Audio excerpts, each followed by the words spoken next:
Have you ever heard of the infamous curse of the Pharaohs? It's a tale that's woven itself into the very fabric of history, a narrative that's as captivating as it is chilling. Picture this: ancient tombs hidden beneath the sands of Egypt, treasures beyond imagination lying in wait, and a warning that echoes through time. Beware the curse, they say, for those who disturb the resting place of the pharaohs shall face dire consequences. But is there any truth to this? Is there really a curse protecting these ancient treasures? Or is it just a story spun by the sands of time? Let's rewind to the early 20th century, when the world was swept up in Egyptomania. The discovery of King Tutankhamun's tomb in 1922 by Howard Carter was a monumental moment in archaeology. Can you imagine the excitement? The glimmer of gold, the intricate artifacts, the mysteries waiting to be unveiled. But soon after, a series of unfortunate events began to unfold, leading to the belief that a curse had been unleashed. Lord Carnarvon, the financial backer of the expedition, died just months after the tomb was opened, succumbing to an infected mosquito bite. His death sent shockwaves through the media, and suddenly, the idea of a curse took root in the public psyche. But let's be real here. There were other factors at play. Carnarvon's health had been precarious for years, and the conditions in Egypt weren't exactly sterilized. Yet, as the story goes, his death was just the beginning. Over the years, several members of the excavation team met untimely ends or suffered mysterious ailments. The media, hungry for sensational stories, began to paint a picture of a vengeful spirit, protecting its treasures from the hands of the living. It was as if the tomb itself had come alive, cursing anyone who dared to disturb the slumber of its occupant. Now, let's think about this for a moment. Ancient Egyptians believed in the afterlife and took great care in preparing their pharaohs for the journey beyond. They filled their tombs with treasures, food, and even servants to accompany them.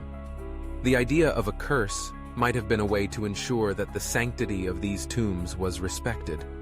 After all, who would dare to disturb a resting pharaoh if they believed that death awaited them? It's a fascinating concept, isn't it? The power of belief can shape reality in ways we often overlook. But here's the kicker. Many of the so-called victims of the curse didn't actually die under mysterious circumstances. Some lived long, full lives, and others were simply not connected to the tomb at all. The narrative of the curse has been sensationalized over the years, fueled by movies, books, and even television shows. It's become a part of our cultural lexicon, a cautionary tale that warns us of the consequences of disturbing the dead. But is it really a curse, or simply a series of coincidences wrapped in a shroud of myth? Let's dive deeper into the concept of curses in ancient Egypt. The Egyptians were known for their intricate beliefs regarding the afterlife, and they often used spells and incantations to protect their tombs from thieves and intruders. These were not curses in the way we think of them today, but rather protective measures designed to safeguard the deceased and their belongings. The idea that a curse would be placed on the tomb of a pharaoh is more of a modern interpretation, a way for us to make sense of the unknown. Imagine being an archaeologist in the early 1900s, uncovering a tomb that had been sealed for thousands of years. The thrill of discovery would be exhilarating, but so would the fear of what you might awaken.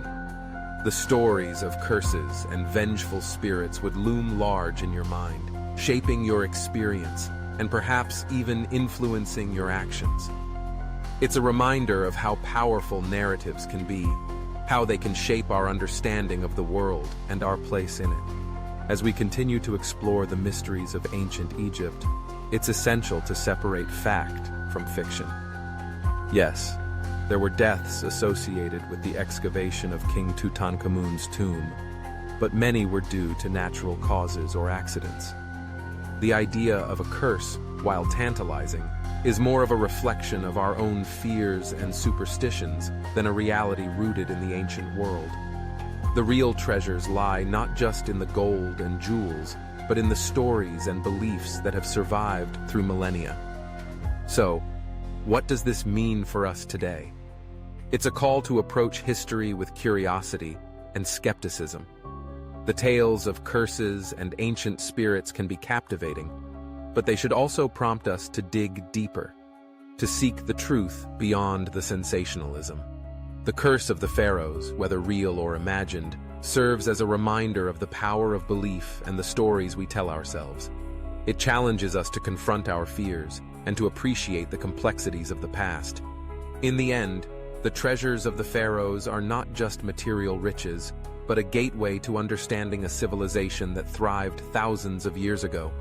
The curse may be a myth, but the legacy of the Pharaohs is very real, inviting us to explore, to learn, and to connect with a world long gone.